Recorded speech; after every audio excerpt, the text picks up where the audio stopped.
Breaking news చూస్తున్నాం.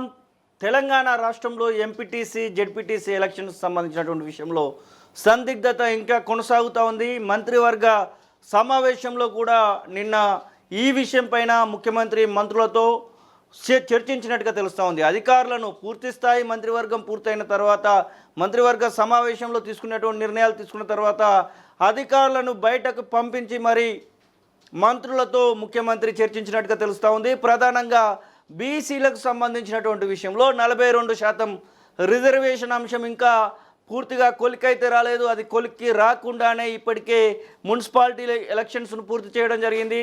దాంతో పాటుగా సర్పంచ్ ఎలక్షన్స్ పూర్తి చేయడం జరిగింది.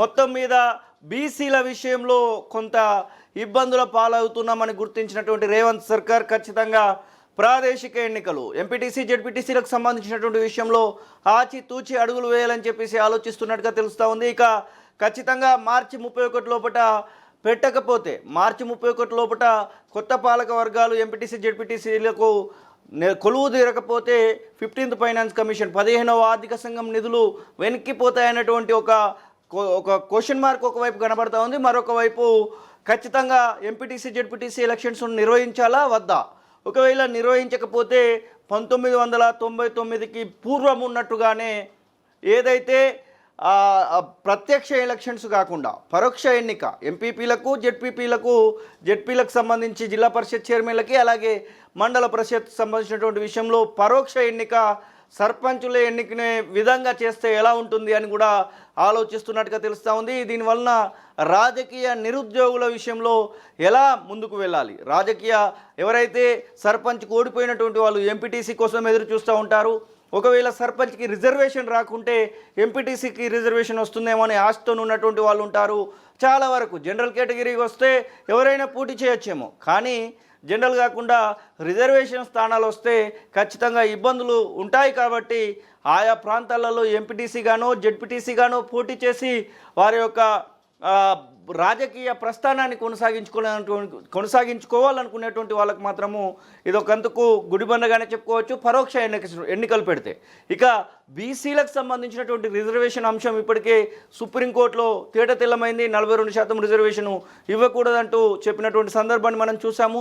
ఇక దాని విషయంలో ప్రభుత్వము పూర్తి స్థాయిలో కేంద్ర ప్రభుత్వం పైన కూడా ఫోర్సు తేవాలని చెప్పి చూడడము, ఎవరెంతో వారికి అంత వాటా అంటూ ఒకవైపు రాహుల్ గాంధీ ఆ రాజ్యాంగాన్ని పట్టుకొని తిరుగుతున్నటువంటి విధానము, మొత్తం మీద ఇటు భారత రాజ్యాంగాన్ని పట్టుకొని రాహుల్ గాంధీ తిరుగుతుండడము, దానికి తెలంగాణ మొదటి వరుసలో ఉంటుందంటూ రేవంత్ రెడ్డి చెప్పడం, దానిలో భాగంగానే ఎస్సీలకు సంబంధించినటువంటి రిజర్వేషన్ అంశాన్ని కూడా ఇక్కడ తేల్చేసినటువంటి సందర్భాన్ని చూసాము. ఎస్సీలకు ఏబీసీకి సంబంధించినటువంటి రిజర్వేషన్లను ఇక్కడ అమలు చేస్తున్నటువంటి సిచ్యువేషన్ కూడా చూస్తూ ఉన్నాం. మాదిగా అలాగే వివిధ ఉపకులాలకు సంబంధించినటువంటి విషయంలో రిజర్వేషన్ ఇక్కడ పొందుపరుస్తున్నటువంటి సందర్భాన్ని కూడా మనం చూస్తూ ఉన్నాం. దానిలో భాగంగానే బీసీలకు సంబంధించినటువంటి అంశంలో 42% రిజర్వేషన్ని ఖచ్చితంగా ఇవ్వాల్సినటువంటి పరిస్థితి ఎదురైంది. కామారెడ్డి డిక్లరేషన్ విషయంలో ఖచ్చితంగా ముందుకెళ్లాల్సినటువంటి సంకట స్థితి తెలంగాణలో కాంగ్రెస్ సర్కార్ రేవంత్ రెడ్డికి తప్పనిసరి పరిస్థితి అయింది. బీసీసీ అధ్యక్షుడిగా మహేష్ కుమార్ గౌడ్ ఒక బీసీ ఉన్నటువంటి నేపథ్యంలో వారిపైన కూడా ఒక రకమైనటువంటి ఫోర్సు బీసీ సంఘాల నుంచి వస్తున్నటువంటి సందర్భం. ఇక బీసీ సంక్షేమ శాఖ మంత్రిగా పొన్నం ప్రభాకర్ గౌడ్ పైన కూడా ఒకవైపు ఫోర్స్ వస్తున్నటువంటి సందర్భం, మరొక వైపు వాకటి శ్రీహరి ముదిరాజ్ పైన కూడా ఈ యొక్క ఫోర్స్ కనబడతా ఉంది.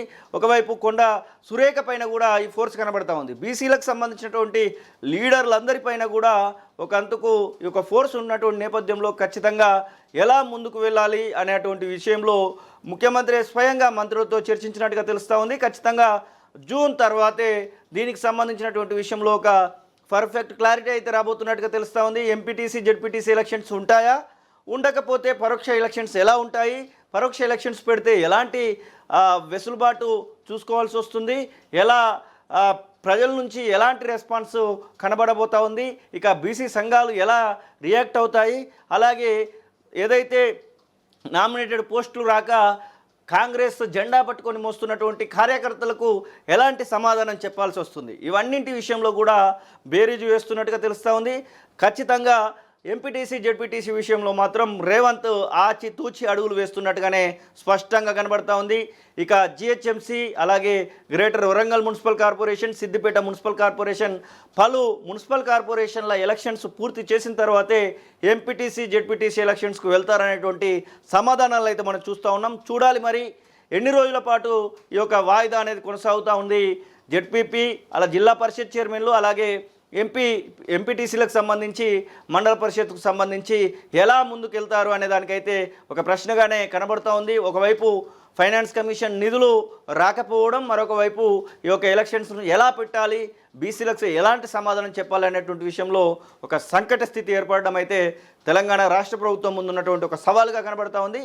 ఖచ్చితంగా జూన్ 2 తెలంగాణ ఆవిర్భావ దినోత్సవ వేడుకల తర్వాతే ఎంపీటీసీ జెడ్పీటీసీ ఎలక్షన్స్ ఉంటాయని ఒక సూత్రప్రాయమైనటువంటి నిర్ణయానికి వచ్చినట్టుగా మాత్రం నిన్న క్యాబినెట్ మీటింగ్లో అధికారులను బయటికి పంపించి మరి దీని విషయంలో చర్చించినట్టుగా మాత్రం మనకైతే వస్తున్నటువంటి సమాచారాన్ని బట్టి అయితే తెలుస్తూ ఉంది.